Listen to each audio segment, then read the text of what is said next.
If you're like most home bakers, you've probably been in this situation. You wake up nice and early, ready for a day of baking, get out your carefully curated sourdough starter, and spend all day mixing, folding, and shaping your dough, and so far, everything's going great. You throw your loaf in the oven and come back 20 minutes later, expecting to find your perfectly risen loaf. You remove the lid, and bam! It's still flat as a pancake. That lack of oven spring is one of the most frustrating things that can happen in sourdough baking, but it's definitely not an uncommon issue, and there's plenty of things you can do to fix it. So today, we're gonna talk about that.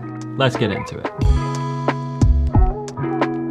If you're new here, my name is Charlie, and on this channel I show you how to make delicious food using simple ingredients and techniques so that you can become a more confident home cook. So let's talk sourdough. For those of you that don't know, oven spring is basically that initial rise that you see in your bread during the first 10 to 15 minutes of baking as the fermentation speeds up and the gases in the dough start to expand. So it's really important to maximize your rise during that time, because by the time those first few minutes are over, the bread heats up to the point where the yeast can no longer survive, which marks the end of the fermentation process and therefore the end of the rise. So let's get into 5 tips that I've picked up throughout my sourdough baking endeavors that'll help you get a better oven spring on your loaves. Keep in mind, these steps aren't necessarily listed in order of importance. In fact, they're all necessary steps in getting a great oven spring, so make sure to watch the entire video so you get all the info that you need. So let's get into it. So tip number 1 is to make sure that your starter is nice and strong and that you add it to the dough at the proper time. It seems pretty obvious, but to get a bread that rises sufficiently, you'll first need a starter that rises sufficiently. If you're struggling with your starter, I've got a video about that too, which I'll link in the description below. But basically, your starter should rise and fall within a 12 to 24 hour period, and at its maximum rise, it should be about doubled in size. If your starter is just weakly bubbling and not really rising much, then it's probably not strong enough and you'll end up with a weak rise to your bread. The starter is the foundation of your entire loaf, so it's really important to build up that strength. But once you've built up a strong starter, the next factor you need to pay attention to is the timing.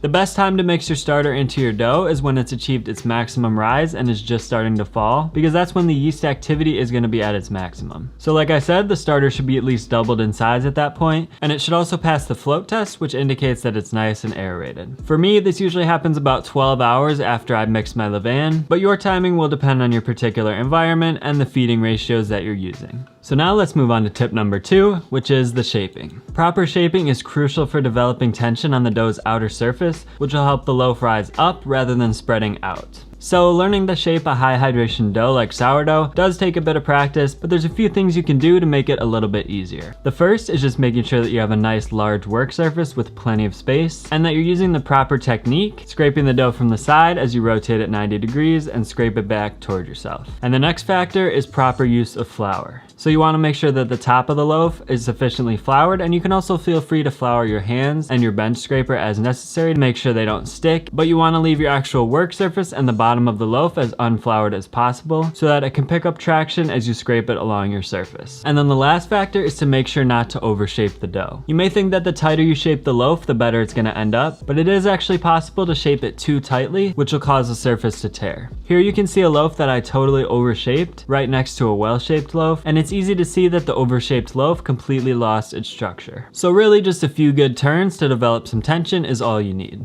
You can refer to my complete sourdough bread baking tutorial, which I've also linked below, for a more in-depth walkthrough on shaping, but those are the most common issues that I've encountered. Now this leads us into tip number 3, which is to make sure not to over ferment your dough. And this is the biggest mistake that I made when I first got into sourdough, but once I figured it out, it made all of the difference in my loaves. Over fermentation basically just happens when your bulk rise phase is too long, and it causes your dough to become really wet and sticky and prevents it from holding its shape properly. So not only is an over fermented dough really hard to work with, but it also won't rise properly in the oven because the yeast activity has already peaked too early and started to decline again by the time you throw the bread in the oven. I know it's tempting to extend the bulk rise phase as you see your dough getting softer and airier, but you really just want to let it go until you start to see some bubbles forming and the dough has grown in size by about 20 to 30%. So if you're currently doing a 4-hour bulk rise phase, for example, maybe try reducing it to about 2.5 or 3 hours, and I think you'd be surprised by how big of a difference that can actually make. Now moving on to tip number 4,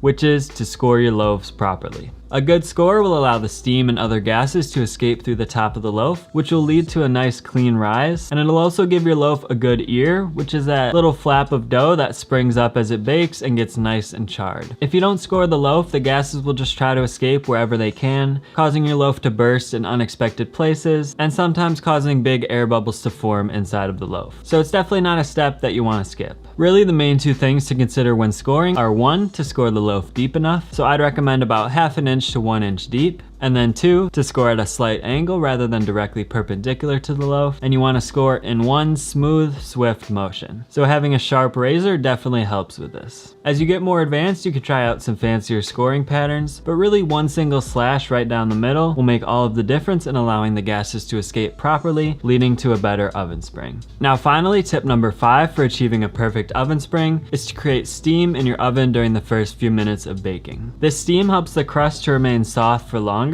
so the loaf can rise freely at the beginning of the baking process. Commercial bakeries use special ovens that can actually inject steam inside during the first few minutes of baking, but since most of us don't have access to those, the easiest way to duplicate this effect at home is just to bake your bread inside of a Dutch oven. So as the bread starts to bake and releases steam, that steam gets trapped within the Dutch oven, creating that humid environment that we're looking for. Then after about 20 minutes of baking, we can remove the lid from the Dutch oven, which allows the crust to get nice and browned and crispy.